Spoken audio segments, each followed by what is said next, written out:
하나님 말씀 제가 한 번 더 봉독하겠습니다. 오늘 말씀 주제가 겨자씨의 희망을 가진 사람이란 주제인데, 오늘 하나님 말씀은 마가복음 4장 30절부터 32절에 예수님이 이렇게 말씀하십니다.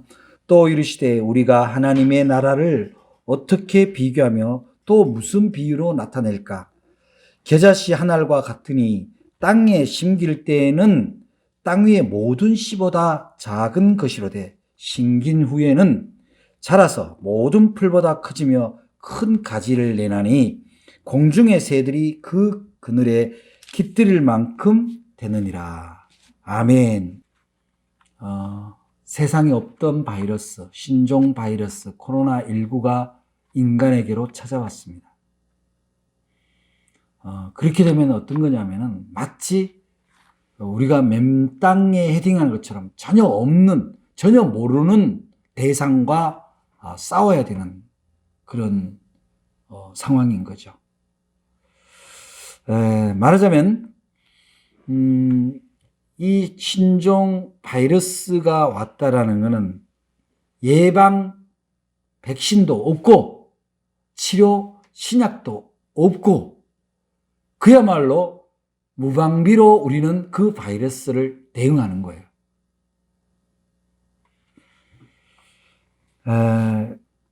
그렇지만 하나님은 우리 인간에게 하나님의 지혜의 상당 부분을 허락하셨어요. 그것 중에 뭐냐면 포기하지 않는 마음, 즉 희망의 지혜를 우리 인간에게 주셨기 때문에 지금 우리는 더 가까워져도 시원찮을 판에 말하자면은 거리두기라는 엄청난 지혜를 발휘하고 있어요. 심지어 이 공교회가 공중 예배를 포기하는, 정말 교회의 정체성에 있어서 상당한 결단을 요구하는 흩어지는 예배를 시행하고 있습니다. 저는 이것은 하나님이 인간에게 준 지혜의 한 방향이라고 생각을 합니다. 지금 사투를 벌이고 있는 의료진과 또한 연구진들을 보십시다. 누군들 바이러스가 두렵지 않겠습니까? 그런데 그 현장으로 달려갑니다. 가족을 두고. 하나님이 주신 희망의 지혜를 가진 사람들의 모습입니다. 또한 연구하는 사람들은 어떻게 하면 감염자를 빨리 가려낼까? 검사 진단 시트를 새로 개발을 해서 이틀 걸리던 거를 무려 6시간. 지금 미국에는 5분 만에 검사를 확진할 수 있는 진단 시트까지 개발을 했다고 그럽니다. 인간은 보이지 않는 바이러스지만 거기에 굴복하지 않습니다. 물론 그 과정에 피치 못할 얼마간의 희생은 있습니다. 가슴 아픕니다. 우리가 이 싸움에 희망을 버릴 수 없는 것은 우리에게는 생명에 대한 경외심이 있다는 거예요. 하나님이 우리 인간에게 준, 사람에게 준 생명의 경외심. 저는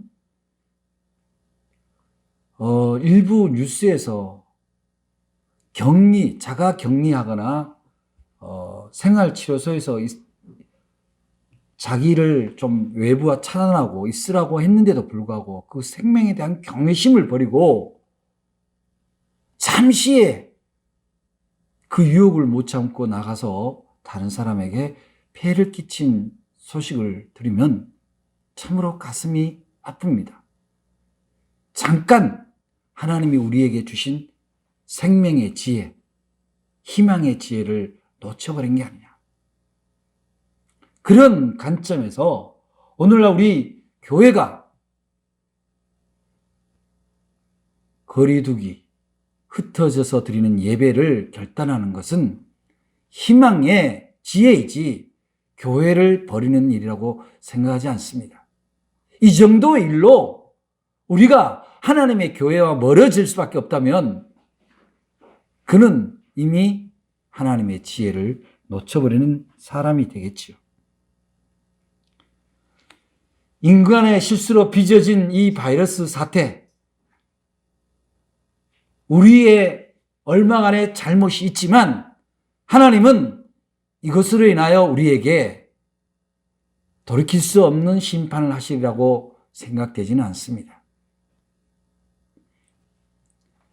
이 순환절, 이 사순절을 지나가면서 아마 기독교인들 예수님의 순환, 예수님의 사순절을 이토록 기도하고 부활을 꿈꾸는 그런 절기가 과연 얼마나 있었겠는가 생각하면 오히려 이 또한 은혜가 됩니다. 우리는 반드시 하나님이 주신 생명의 지혜, 희망의 지혜로 말미암아 이 싸움을 이기고 이 어둠을 뚫고 반드시 예수님이 죄의 십자가, 죽음의 십자가를 이기고 무덤을 나와 부활하셨던 것처럼 우리는 반드시 승리할 것이라고 믿습니다. 처음 맞이하는 이 바이러스, 이것을 대응해서 싸우는 일은 정말 맨땅에 헤딩을 하는 일이고 그 헤딩을 하는 일에는 얼마간의 고통이 없을 수가 없습니다. 그런데 우리는 그 고통을 어떻게 해야 됩니까? 고통이 있기 때문에 싸워야 될 대상과 우리가 멀어질 수는 없습니다. 우리는 오늘 이 겨자씨의 비유를 통해 이 땅에서 천국을 사는 사람들의 모습입니다. 그리스도인은 다른 사람이 두려워할 때 두려워하고 내 종교를 지키기 위해서 종교적 문화를 고집하는 사람이 아니라 가장 작은 씨, 그 겨자씨만한 희망을 가지고 보이지 않게 묻혀지는 존재입니다. 그래서 희망으로 다시 살아나는 사람들이 바로 우리 그리스도인들이라는 사실입니다. 사랑하는 여러분, 저는 믿습니다. 대한민국의 의료진, 세계의 의료진, 특히 기도하는 의료진, 연구진을 통해서 백신이 나올 거고 치료 신약이 발견될 겁니다. 그것이 우리가 희망하는 시간에 얼마만큼 빨리 당겨지냐, 그는 우리가 알 수 없지만 그럴 수 있다는 1%의 희망. 그래서 결국 이 신종 바이러스도 승리할 거라는 믿음, 그 믿음이 오늘 우리가 가져야 될 겨자씨입니다. 여러분, 겨자씨는요 굉장히 작아요. 제가 누가 선물을 줘서 봤는데 잔디씨, 여러분 잔디씨 본 적 있어요? 잔디씨 굉장히 작잖아요. 그보다 더 작은 게 겨자씨예요. 근데 그것을 심으면 그 놀랍게 풀이 자라납니다. 그리고 가지가 뻗어요. 나무가 아니고 이런 장수하는 나무가 아니에요. 연년생입니다. 1년생. 그런데 자랍니다. 새가 깃들 정도면 엄청난 거잖아요. 그래서 이 겨자씨는 우리의 신앙 안에서 뭘 상징하냐면은 첫 번째는 이게 가장 작은 것이 커진다라는 변혁이에요. 변화. 두 번째는 그 변화가 어떠냐면은 폭발력을 가진다는 거예요. 그냥 둘레 그만큼 조그만하게 자라는 것이 아니라 엄청난 영향을 준다는 거예요. 그래서 이것이 뭐냐면 희망이 된다는 거예요. 우리가 믿는 신앙, 우리가 이 세상에서 살아가는 동안에 우리의 믿음은 어떻게 보면 다른 사람들 볼 때 참 보잘것없어 보입니다. 보이지도 않는데 뭘 그렇게 믿냐? 불신자들은 얘기하죠. 당신이나 나나 다를 게 뭐 있냐? 그렇지만 이 땅에서 하나님 나라를 사는 우리들은 우리 안에 있는 그 생명력, 우리를 통해서 다른 사람들에게 변혁이 생기고 생명의 소중함을 다시 나누는 그 전파, 그 폭발력, 그래서 이 땅이 절망의 땅이 아니라 희망의 땅이라는 것을 나타내는 우리 한 사람 한 사람이 바로 겨자씨라는 거예요. 잘 드러나기 때문에 겨자씨가 아닙니다. 겨자씨의 정체성은 겨자가 자라서 가지가 자라서 거기에 많은 새들과 풀들과 다른 이에게 그늘과 양식을 줄 수 있는 그 상태가 됐을 때 겨자씨는 그 정체성이 나타나는 겁니다.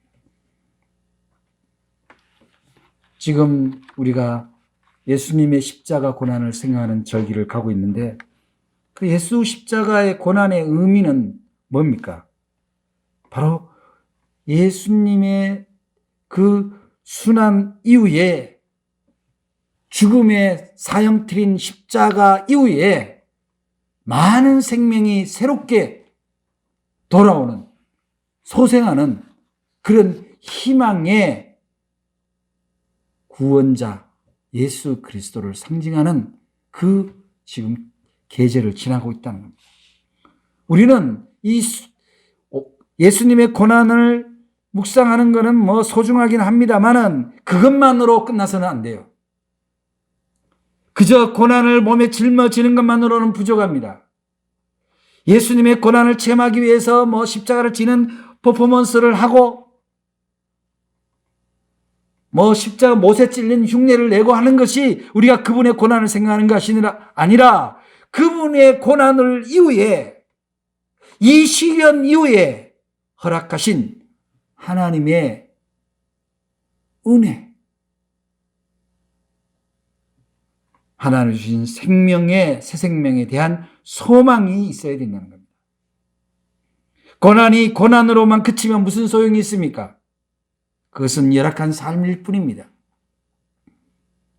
고통이 고통으로만 마감된다면 그거는 피폐한 삶이고 절망이 절망으로 끝이 난다면 그거는 파멸의 삶일 뿐입니다. 우리의 고난의 묵상은 이 절망의 시간을 지나 이 고통의 시간을 지나 우리를 새롭게 하시고 더 든든하게 세우시며 많은 이의 그늘이 되게 하시는 주님의 은총이 기다리고 있다는 그 희망의 묵상이 되어야 할 것입니다. 농부가 왜 씨앗을 뿌립니까?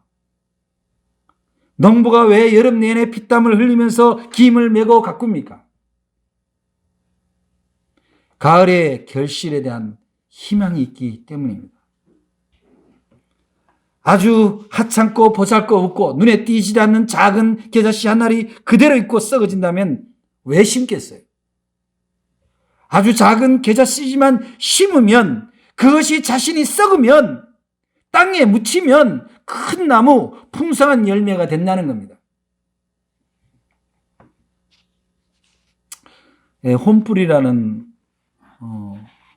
박경리 선생 이후에 토지 이후에 우리나라의 걸작을 쓴 최명희 선생이 뭐 지금은 돌아가셨습니다만 쓴 그 어느 에세이에 보면 이런 글이 있습니다. 작전이 필요할 때 작전을 세우면 이미 늦었다. 꽃이 필요한 순간에 꽃씨를 뿌리는 것과 마찬가지다. 언제나 꿈을 가진 사람은 훗날을 도모하기 위하여 땅속에 미리 씨앗을 버리듯이 묻어 놓아야 한다. 여러분, 그리스도인입니다. 그리스도인은 다름이 아니라 지금 이 땅에서 천국의 삶의 방식으로 살아가는 사람들이에요. 천국의 삶의 방식 중에 예수님이 우리에게 오늘 가르치는 말씀이 겨자씨 같은 사람인 거예요. 계자씨는 희망을 품고 어둠 속으로 들어가는 겁니다.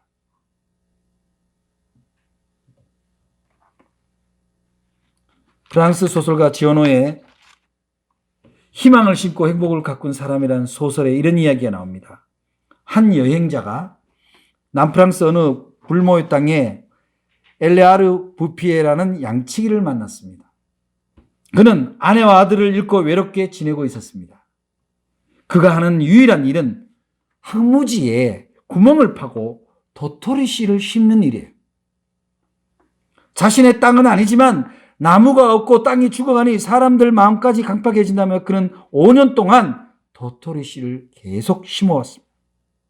그로부터 5년이 지난 후 세계 1차 대전이 발발했습니다. 여행자는 군인이 되어 우연히 예전에 그 황폐했던 땅을 다시 방문하게 되었습니다. 그런데 놀랍게도 그곳은 아름다운 숲으로 변해 있었습니다. 엘자르 부피에가 그동안 심어놓은 자작나무, 밤나무, 갈참나무가 절묘하게 어울려 한상의 숲을 형성하고 있었습니다. 그것이 바로 남프랑스에서 가장 아름답고 살기 좋은 프로방스 지방입니다. 그리스도인은 바로 이렇게 희망의 씨앗을 뿌리는 사람입니다. 우리가 믿는 그리스도의 복음은 이 황폐한 세상에 희망의 숲을 만드는 일입니다. 우리 교회가 전도책자 소금 창고를 매달 발행을 해서 이웃에게 나눠주지만, 물론 그 책을 보고 우리 교회에 오는 사람이 얼마나 되는지는 알 수 없지만, 우리가 매달 예를 들어서 1,000부를 뿌려서 우리가 거의 10년 가까이 돼 가는데, 그럼 10만 부 이상을 사람들에게 전했습니다. 그러면 우리가 그런 생각이 들거든요. 이게 무슨 의미가 있나? 매달 비용을 들여서 사람들이 나가서. 그렇지만 저는 그렇게 생각하지 않습니다. 누군가가 우리가 전해주는 그 책자 안에 들어있는 희망의 메시지, 삶의 지혜, 용기를 통해서 그의 삶이 절망에서 희망으로만 바뀔 수 있다면, 뭘 이해해서 지혜로 바뀐다면 우리는 겨자씨를 심은 사람들이 되는 거예요. 여러분, 십자가 고난의 의미가 뭡니까? 그는 희망을 심는 거예요. 현세에서 고난을 당해야 천국 가는 게 아닙니다. 우리는 희망을 심기 위해서 다른 사람들이 잘 이해 못하는 일을 하는 거예요. 고난이 고난으로만 그친다면 그것은 자학의 다름 아닙니다. 고통이 고통으로만 그치면 그것은 인내의 테스트에 불과합니다. 고난은 희망 만들기가 될 때 의미가 있습니다. 지금 우리가 이 코로나 사태를 그저 절망과 고난으로만 할 것이 아니라 희망, 부활의 승리를 꿈꾸면서 우리를 더 단단히 세워가시는 하나님의 사랑을 우리가 믿으면서 함께 기도하고 주님을 묵상할 때 우리는 어떤 사람이 됩니까? 다른 사람한테 위로하고 격려하고 희망을 주는 사람들이 되는 겁니다.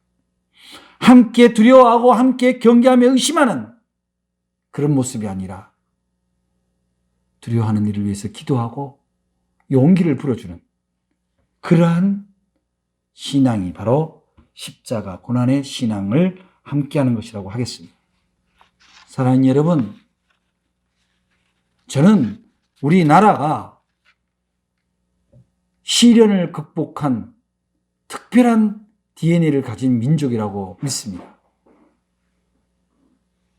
저는 이 코로나 사태가 정리가 되면 전 세계는 한국을 주목하리라고 믿습니다.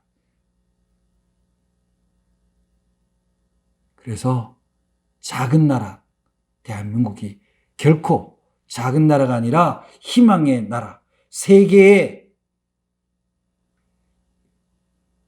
고난에 대처하는 그 희망을 보여주는 나라가 될 것입니다.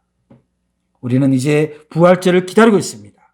이 종료주일과 함께 이 코로나 사태도 반드시 종료될 걸로 믿습니다. 이 어둠이 거쳐가는 이 계절에 우리는 이제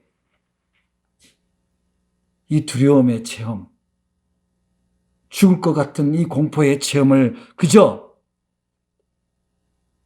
자학하고 작은 모습으로 있을 것이 아니라 이것을 가지고 오히려 고난을 통해서 우리를 정금같이 연단시키는 하나님을 묵상하는 그런 시간이 되기를 바랍니다.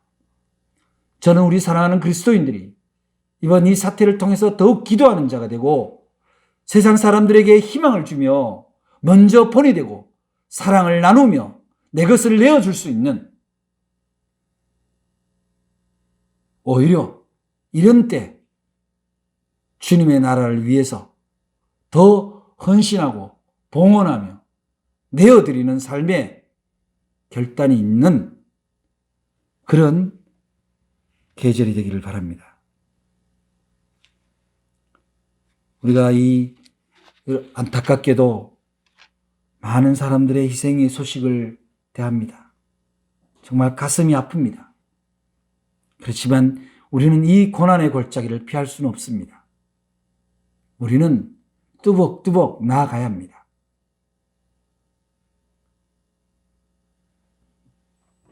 십자가 신앙의 의미는 죽음에서 생명으로, 절망에서 희망으로 가는 우리에게 희망의 다리를 놓는 일입니다. 우리 그리스도인들은 바로 그 계자씨, 희망을 키우는 계자씨일 뿐만 아니라 세상의 승리로 가는 다리를 놓는 사람들입니다. 우리가 서로를 격려하고 서로를 위해서 기도하는 이 계절이 되기를 간절히 축원합니다. 여러분의 믿음이, 여러분의 기도가, 여러분의 격려와 위로와 헌신과 배려가 바로 희망으로 가는 다리를 놓을 수 있을 것입니다. 우리 주님은 우리에게 말씀하십니다. 구하라, 그러면 너희에게 주실 것이요, 찾으라, 그리하면 찾을 것이요, 문을 두드려, 그러면 너희에게 열릴 것이니. 마태복음 7장 7절의 말씀입니다. 여러분, 지금 대한민국과 온 세계는 이 코로나를 이기기 위해서 하나님께 구하고 있습니다. 그리고 하나님은 반드시 주시고 그 길을 열어주실 것입니다. 이제는 희망을 가지십시다. 세상은 힘들다, 죽겠다, 그런 얘기를 하더라도 우리는 결코 부활의 희망을 버릴 수가 없습니다. 이행 시인의 봄과 같은 사람이라는 시에서는 희망의 사람을 이렇게 노래합니다. 봄과 같은 사람이란 어떤 사람일까 생각해 본다. 그는 아마도 늘 희망하는 사람, 기뻐하는 사람, 따뜻한 사람, 친절한 사람, 명랑한 사람, 온유한 사람, 생명을 소중히 여기는 사람, 고마워할 줄 아는 사람, 창조적인 사람, 긍정적인 사람입니다. 자신의 처지를 원망하고 불평하기 전에 우선 그 안에 해야 할 바를 최선의 성실로 수행하는 사람, 어려움 속에서도 희망과 용기를 새롭히며 나아가는 사람이다. 사랑하는 여러분, 여러분이 바로 봄의 사람, 특히 겨자씨를 품은 사람들이 되기를 바랍니다. 이 미중의 바이러스 사태 앞에서 우리는 비록 눈물의 기도를 드리지만 희망의 씨를 뿌리는 사람들입니다. 많은 사람들이 깊은 절망을 경험하고 있지만, 고통의 심연에서 아파하고 있지만, 슬픔 가운데서 눈물을 삼키고 있지만, 우리는 그 패배의 잔에 우리 자신을 묻을 수는 없습니다. 저는 사랑하는 우리 성도들과 대한민국의 모든 이웃들에게 건면합니다. 여러분의 희망을 중단하지 마십시오. 여러분의 의지를 꺾지 마시기 바랍니다. 희망을 포기하지 마시기 바랍니다. 그리고 마음으로 기뻐하시기 바랍니다. 이제 이 전쟁은 끝나고 부활의 새 생명의 시간이 다가오고 있습니다. 여러분이 이렇게 힘들게 이겨냈던 이 고난의 시간, 새로운 열매의 수확의 날이 다가오고 있습니다. 영광의 날이 다가오고 있습니다. 잠시 눈물의 씨를 뿌린다 할지라도 우리의 수확은 하나님으로 말미암아 예비되어 있습니다. 깊은 절망의 경험 가운데서도 희망의 씨를 심읍시다. 비록 잠시 고통 가운데 있다 할지라도 우리가 기쁨의 씨앗을 뿌립시다. 슬픔 가운데서도 패배 가운데서도 우리는 승리의 씨앗을 심는 겨자씨 같은 존재가 되십시다. 오늘 사랑하는 여러분, 여러분에게 주님이 주시는 32절의 말씀, 심긴 후에는 자라서 모든 풀보다 커지며 큰 가지를 내나니 공중의 새들이 그 그늘에 깃들일 만큼 되느니라. 이러한 능력의 사람, 하나님의 사람들이 되시기를 바랍니다. 승리를 향해서 가고 있습니다. 끝으로 제 기도시 한 편을 함께 나누고 마치겠습니다. 내 안에 계심으로 이 어둠도 은총으로 알겠습니다. 이 슬픔도 노래가 됨을 알겠습니다. 오늘 우리가 넘어질지라도 사랑의 지팡이로 다시 세우심을 알겠습니다. 이 어둠이 아무리 깊을지라도 사랑보다 아득할 수는 없음을 이제는 알겠습니다. 그의 눈빛으로 새벽으로 가는 첫 별이 환한 아침으로 열리게 됨을 이제 보겠습니다. 나지막히 불러주시는 님, 그 음성 안에 머물면 이 슬픔도 이 어둠도 가히 없는 사랑인 줄 알겠습니다. 여명으로 오는 은총인 줄 알겠습니다.